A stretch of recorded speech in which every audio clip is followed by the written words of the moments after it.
Nous allons travailler un fruit exotique qui n'est pas très connu en France et pourtant c'est un fruit qui a beaucoup de potentiel, c'est la papaye. Alors la papaye est originaire du Mexique et rappelons-nous que c'est une baie. On l'appelle aussi melon des tropiques car les Portugais et les Espagnols qui ont introduit ce fruit en Inde et en Afrique trouvaient que son goût et sa texture rappelaient lointainement le melon. Les peuples des Caraïbes utilisaient la papaye en cataplasme pour la peau. Le jus du fruit et une infusion des feuilles étaient aussi utilisés pour se soigner.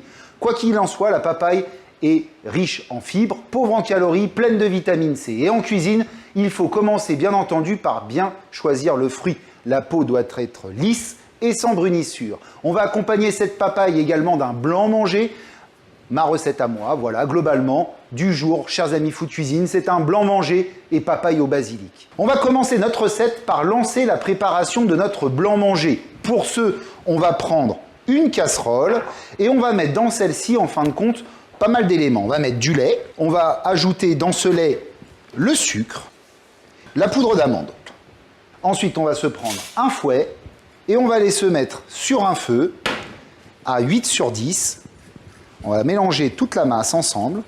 Donc ça va nous faire une sorte de petite pâte. Et on va attendre que cette pâte monte en ébullition. Dès qu'on atteindra l'ébullition, eh bien on pourra poursuivre avec cette préparation. En attendant que ça chauffe, eh bien on va s'occuper de nos feuilles de gélatine. Donc on va prendre un récipient avec de l'eau.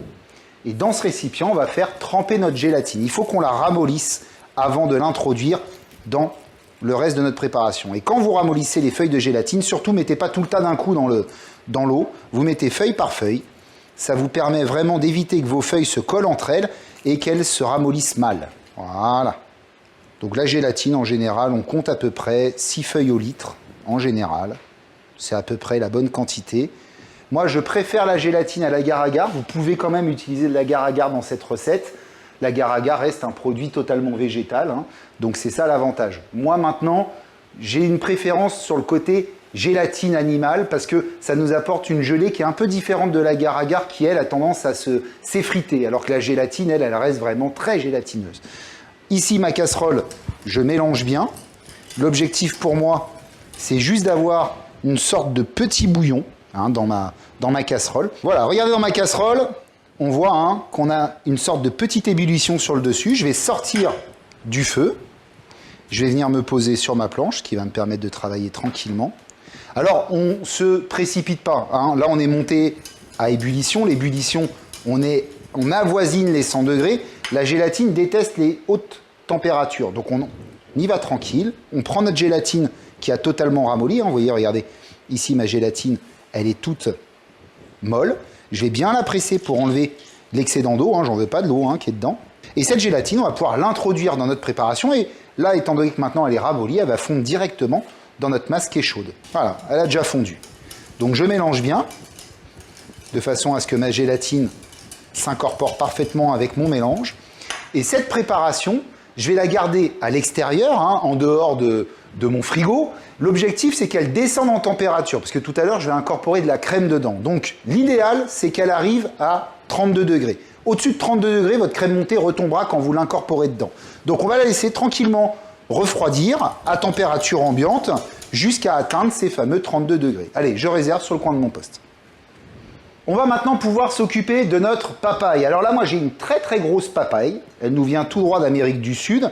Si vous allez vers l'Afrique, en général, elle sera un peu plus petite. Là, cette papaye, moi, elle n'est pas très mûre. Ça se voit directement quand on la regarde. Hein, elle est toute verte. Une papaye, vous devez avoir des belles couleurs orangées, jaunes, ce qui va vous dire et vous amener à savoir que votre papaye est bien mûre. Nous, cette papaye, on ne va pas utiliser l'intégralité. On va en utiliser que la moitié, parce que là, elle est vraiment très, très grosse. Si vous achetez des petites papayes qui nous viennent d'Afrique, par exemple, qui feront à peu près un peu plus grand que mon poing, vous voyez, comme ça, eh bien, ces papayes-là, vous pourrez en prendre 2, par exemple. La papaye, en vérité, si on la coupe en 2 et qu'on regarde à l'intérieur, vous voyez bien qu'on a des graines. Surtout, bien ne vous amusez pas à manger ces graines. Ces graines sont pas très agréables en bouche.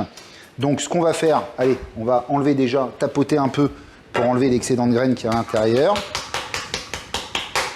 Comme ceci. Ensuite, on va éplucher notre papaye. Donc, pour ce, moi, je le fais au couteau, je ne m'embête pas. Je pèle à vif, comme on dit. Je fais le tour en essayant d'avoir le moins de pertes possible. Alors pourquoi je ne prends pas une papaye trop mûre non plus? Déjà parce que j'en trouvais pas dans le commerce, mais aussi parce que mon blanc manger, lui, est assez sucré et je veux un peu contrecarrer ce côté hyper sucré avec ma papaye. Je vais couper en deux ma papaye, comme ceci. Et là, vous voyez, regardez à l'intérieur, on a toutes ces petites baies là qu'on va récupérer et on va venir gratter l'intérieur de notre papaye avec une cuillère. Délicatement, hein, on enlève que la partie un peu granuleuse qu'on a à l'intérieur, pas de chair, hein, on veut pas de perte. Voilà. Je vais la tailler en tout petits cubes. Donc je vais prendre ma papaye, je vais la tailler d'abord dans un sens, comme ceci. Je vais séparer mes tas pour en avoir plusieurs. Et ensuite, eh bien, je vais tailler dans l'autre sens, des lamelles. Et pour finir, des petits cubes. De temps en temps, on peut s'arrêter et mélanger notre préparation ici, amandes, lait et sucre, hein, pour que ça refroidisse. Voilà. Notre papaye est taillée en petits cubes. Je vais tout passer dans un saladier. Parfait. Moi, je vais prendre un peu de basilic. Ça se marie très très bien. Je vais peut-être me garder une petite sommité pour à la fin faire un petit rappel dans mon dressage final. Donc je ne prends que les feuilles. On va ciseler notre basilic. Donc vous voyez bien, hein, je coupe mon basilic, je ne l'écrase pas, sinon il va noircir. Je vais prendre tout mon basilic et je vais le mettre avec ma papaye. Donc ici, on a notre papaye taillée en petits cubes. On a notre basilic qui est ciselé. On va venir incorporer quelques amandes torréfiées dedans, en plus. On va pas tout mettre, on va en garder pour le topping sur le dessus tout à l'heure. On mélange l'ensemble. Ma papaye au basilic et amandes est prête. Je vais pouvoir la réserver au frais jusqu'à utilisation. On va pouvoir finaliser notre blanc manger. Alors le blanc manger, avant de le finaliser, on va regarder notre appareil qu'on a préparé tout à l'heure. Vous vous souvenez, hein, ce mélange amande. Vous avez vu comment il s'est densifié? Il a complètement refroidi. En vérité, je peux garder le doigt dedans.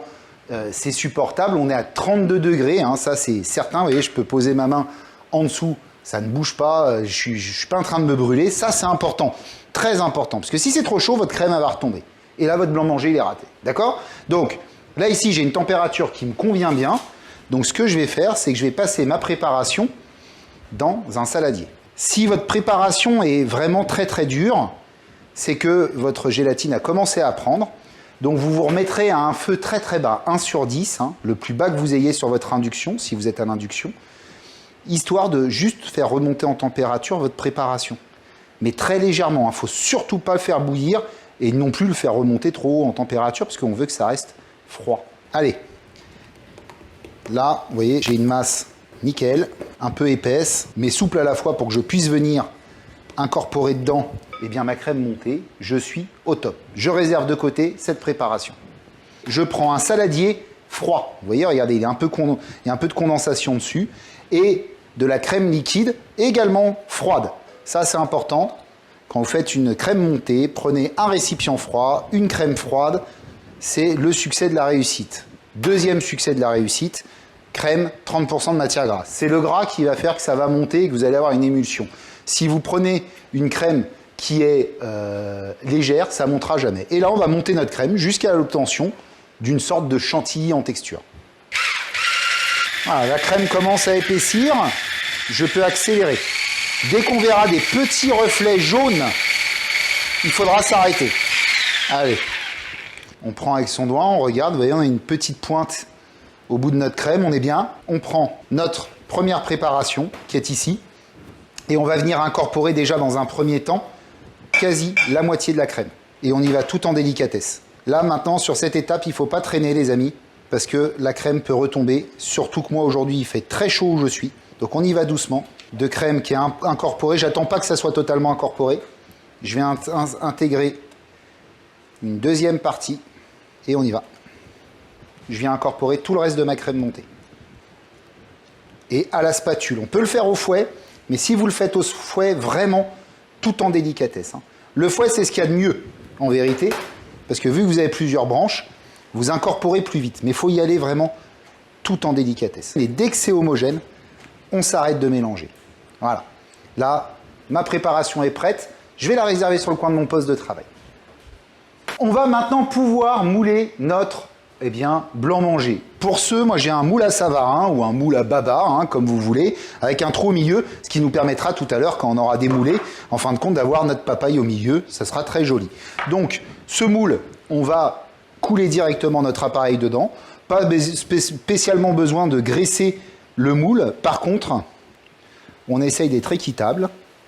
Faites pas le tour, ça sert à rien. Votre appareil est relativement liquide. Au pire, si vous voulez faire le tour, c'est votre moule qui tourne et pas vous. Ça sera beaucoup plus simple. On va le remplir à peu près aux 3/4. Un bon 3/4. Si vous avez un petit surplus, qui va être mon cas, vous pouvez glisser dans des petits verres.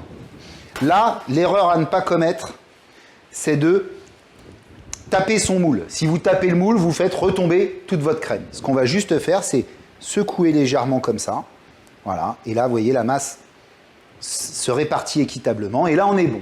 Donc, notre blanc manger, on va le laisser minimum au frigo 4 heures. Il faut que la gélatine prenne. Si vous le mettez au congélateur, vous pouvez raccourcir à 2 heures. Et au bout de 2 heures, il faudra juste démouler. En chauffant légèrement avec de l'eau, trempant dans le moule, vous retournerez et vous aurez votre préparation qui viendra. Si ça ne se démoule pas, il faudra laisser tremper un peu plus longtemps. Allez, on est parti pour 4 à 6 heures de frigo. C'est parti. Mon blanc manger a bien reposé tranquillement au frais. Il a pris, vous voyez, il se tient parfaitement. Il reste quand même un peu gélatineux, c'est l'objectif. Il est parfait. Pour le démoulage, comme je vous ai expliqué, j'ai trempé dans l'eau chaude mon moule. Je l'ai démoulé tranquillement. Si ça ne vient pas, retremper dans l'eau chaude jusqu'à ce que, à un moment, votre appareil commence à fondre, cette gélatine qui fait prendre l'ensemble, et après, il va venir au bout d'un moment. D'accord? Donc là, ce qu'on va faire, c'est qu'on va prendre notre papaye et on va venir garnir le centre de notre blanc manger avec notre papaye. Alors, on a des petits dés, ils sont un peu rebelles. Prenez le temps. Super, on va pas aller plus loin. On va pouvoir mettre également un petit rappel d'amande sur le dessus. Moi, j'essaye de garder le blanc manger le plus blanc possible. Je vais prendre une jolie pluche que j'ai gardée de basilic. Je vais venir me mettre au milieu. Top! Ma recette est terminée. Alors, c'est un gâteau. Un gâteau, ça se partage. C'est la convivialité avant tout. Pour cette recette, surtout, n'oubliez pas de servir à côté ces petits fruits qui peuvent vous rester. Ça peut être utile. Surtout, coupez des jolies parts généreuses pour vos convives. Servez-leur de la papaye, du blanc manger, un soupçon d'amour et de tendresse. Et je peux vous assurer que vos convives seront tous fous de blanc manger et papaye.